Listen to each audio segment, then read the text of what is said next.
Epistasis শুরু করছি। Epistasis পড়ছে জিন আন্তঃক্রিয়ার মধ্যে। জিন আন্তঃক্রিয়া বলতে কি, এই যে যতগুলো জিন সম্পর্কে আমরা পড়ছি বা অ্যালিল সম্পর্কে আমরা পড়ছি, সেগুলো পরস্পরের সঙ্গে অবশ্যই সম্পর্কযুক্ত, এবং সেই সম্পর্কের ক্ষেত্রে আমরা দেখছি যে প্রকটতা বা প্রচ্ছন্নতা। অনেক সময় এই যে প্রকট বা প্রচ্ছন্ন, সেটা কি হয়, অ্যালিলের জন্য হয়, যে একটি রূপভেদ। অ্যালিল মানে হলো জিনের রূপভেদ, যা আমরা এতক্ষণ অব্দি পড়ে এসছি।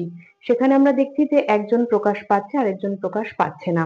এই অবধি আমরা জানি, আগের ভিডিওগুলোতে দেখেছি। কিন্তু এইবার হচ্ছে যে অ্যালিল নয়, অর্থাৎ একে অপরের সঙ্গে কিন্তু সম্পর্কযুক্ত নয়, তবুও একজন আরেকজনের প্রকাশকে বাধা দিচ্ছে। এটা কিন্তু জিন ইন্টারাকশনের মধ্যেই পড়ছে, এবং এই যে একজন আরেকজনের প্রকাশকে বাধা দিচ্ছে, এই বিষয়টাকেই আমি বলছি এপিস্ট্যাসিস। ভিডিওটা ভালো লাগলে অবশ্যই লাইক এবং শেয়ার করবে। তোমাদের প্রশ্ন তোমরা কমেন্ট বক্সে লিখে জানাবে। আচ্ছা, শুরু করলাম তাহলে। এপিস্টেসিস। এপিস্টেসিস কি? এপিস্টেসিস হচ্ছে যে জিন আন্তঃক্রিয়ায় একটি জিন অ্যালিল নয় এমন অপর একটি জিনকে প্রকাশ পেতে বাধা দেয়, তাকে এপিস্টেসিস বলে। ঠিক আছে? এবং এপিস্টেসিসের ক্ষেত্রে যে জিনটি অপর কোনো জিনের উপর বাধা সৃষ্টি করে তাকে এপিস্ট্যাটিক জিন বলে। যে এপিস্ট্যাটিক, আরেকটা হচ্ছে হাইপোস্ট্যাটিক। এপিস্ট্যাটিকটা তাহলে কি হচ্ছে, এ বাধাটা সৃষ্টি করছে, অর্থাৎ এই যে এই একটা যদি কোনো বর্ণ হয় বা কোনো একটা আমি দেখি যে বৈশিষ্ট্য হয়, সে অপর আরেকজনের উপরে বাধা দিচ্ছে, তাহলে যার উপরে বাধা দিচ্ছে সেটা হলো হাইপোস্ট্যাটিক। যার উপর বাধা দিচ্ছে সেটা হয়ে যাচ্ছে হাইপোস্ট্যাটিক জিন। এবারে কি হয়, এই এপিস্ট্যাসিসের প্রাথমিকভাবে আমরা প্রকারভেদ দেখি। একটা হচ্ছে প্রচ্ছন্ন এপিস্ট্যাসিস আর একটা হলো প্রকট এপিস্ট্যাসিস।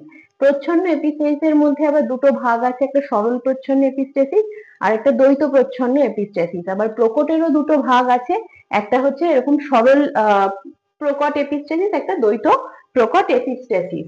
এবার সরল প্রচ্ছন্ন এপিস্ট্যাসিসের আমি একটা চেকার বোর্ড করে তোমাদের এখানে দেখিয়েছি, শর্টে জিনিসটাকে দেখিয়েছি। আচ্ছা দেখো, সরল প্রচ্ছন্ন এপিস্ট্যাসিস, এখানে আমি দুটো বৈশিষ্ট্য নিয়েছি। এটা হচ্ছে ক্যাপিটাল এ এবং এই ক্যাপিটাল সি, এইটা দিয়ে আমি বুঝিয়েছি তোমার আগৌটি, আর স্মল এ এবং স্মল সি দিয়ে আমি বুঝিয়েছি সাদা।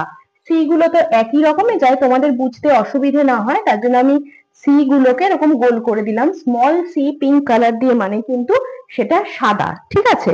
এইবার কি হলো, এইখানে এটা হলো প্যারেন্টাল জেনারেশন। তাহলে এই দিয়ে আমরা ইঁদুরের গায়ের রং বোঝাচ্ছি। হ্যাঁ, ইঁদুরের গায়ের রং প্রকাশের ক্ষেত্রে এরকম এপিস্ট্যাসিস আমরা দেখতে পাচ্ছি। এবং ইঁদুরের স্বাভাবিক গায়ের রং ধূসর বা আগৌটি, মানে এই যে আমি যেটা এখানে দেখাচ্ছি সেটা ধূসর বা আগৌটিটা হচ্ছে ইঁদুরের ক্ষেত্রে একটা স্বাভাবিক বৈশিষ্ট্য। এছাড়া এদের আরো দুটি গায়ের রং দেখা যায়, একটা হলো কালো আর একটা হলো এই যে সাদা। যেমন গায়ের রংগুলো প্রকাশের জন্য, মানে এইগুলোর জন্য দুটো জিনের আন্তঃক্রিয়া লক্ষ্য করা যায়, এবং এমনও দেখি আমরা যে দুটি জিনের একটিকে ধরা যায় এ, যা এগৌটি ধরন সৃষ্টির জন্য দায়ী, এই যে আমরা ক্যাপিটাল এ কে বলছি। এবং অন্য যে জিনটা, যেটা এই যে এই সি, এই যে সি, এই সি যা রং বা বর্ণ সৃষ্টির জন্য দায়ী। এগৌটি একটা ধরন, এটা দিয়ে আমি এগৌটি একটা ধরনকে বোঝাচ্ছি, আর এই সিটা দিয়ে আমি একটা রংকে বোঝাচ্ছি, অর্থাৎ এটা হলো ধরন আর এটা হলো বর্ণ। ঠিক আছে? যখন কোনো ইঁদুর আগৌটি ধরনের হয় তখন তার মধ্যে এ ও সি দুটি প্রকট জিনই বর্তমান থাকে। আগৌটি হলে কিন্তু এই ক্যাপিটাল এও পাবো এবং ক্যাপিটাল সি ও পেয়ে যাচ্ছি। হলো, এইবার কি হচ্ছে, যে কোন ইঁদুরের এ জিনের পরিবর্তে উহার প্রচ্ছন্নধর্মী, এইটা হচ্ছে প্রচ্ছন্নধর্মী, যদি স্মল এ থাকলে তাহলে কি হবে, ধূসর বর্ণ সৃষ্টির পরিবর্তে গায়ের রং হয়ে যাচ্ছে কালো। আবার ক্যাপিটাল সি, অর্থাৎ এই যে সিটা, এই সিটা না থেকে যদি এই স্মল সিটা থাকে, তাহলে কি হচ্ছে, যে এ জিন থাকলেও, অর্থাৎ এই ক্যাপিটাল এ জিন যদি থেকেও থাকে কিন্তু স্মল সি এর জন্য সেটা প্রকাশ পেতে পারে না, এবং তখন ইঁদুরের রং সাদা হয়ে যায়। এক্ষেত্রে এই যে স্মল সি, এটা হোমোজাইগাস অবস্থায় এ জিনের উপর এপিস্ট্যাটিক প্রভাব দেখায়। অর্থাৎ এই যে স্মল সি, এই স্মল সি এর সাথে এই ক্যাপিটাল এর কোনো সম্পর্কই নেই, কিন্তু এই স্মল সি ক্যাপিটাল এর কে এফেক্ট ফেলছে, অর্থাৎ এপিস্ট্যাসিস করছে, তার প্রকাশটাকে বাধা দিচ্ছে, একজন আরেকজনের প্রকাশকে বাধা দিচ্ছে। আমি আরেকবার দেখো এটা মনে করি যে ক্যাপিটাল এর সাথে এর কোনো সম্পর্কই নেই, কারণটা কি? কারণ এই যে ক্যাপিটাল এ এবং সি, এই যা বুঝিয়েছি এখানে সেটা হচ্ছে আগৌটি, এবং সব থেকে বড় কথা যেটা তোমাকে মনে রাখতে হবে, এখানে এ একটা জিন, সি একটা জিন, দুটো আলাদা জিন। আরেকটা কি হচ্ছে যে এই যে ক্যাপিটাল এটা আগৌটি, আগৌটি ধরন সৃষ্টি করছে, সে কিন্তু জিনের বর্ণ নির্ধারণ করছে না, ঠিক আছে, বর্ণ নির্ধারণ করছে ক্যাপিটাল সি, অথচ এই যে স্মল সি, এ ক্যাপিটাল এ কে বাধা দিয়ে দিচ্ছে, অর্থাৎ এ সৃষ্টি করবে বর্ণ, সি এর সৃষ্টি করার কথা বর্ণ, সে যখন বর্ণ সৃষ্টি করছে সে এই অগৌটিকে বাধা দিয়ে দিচ্ছে।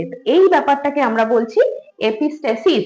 এই বিষয়টাতে এপিস্টেসিস, এই দেখো এখানে ক্রস করে capital A small A, capital C small C হয়েছে, এবং এদের মধ্যে তুমি যখন ক্রস করাচ্ছ তখন এফ টু যেটা জেনারেশন, সেখানে আমরা পাবো হচ্ছে আগৌটি পাই 9/16, কালো 3/16, আর সাদা পাই আমরা 4/16।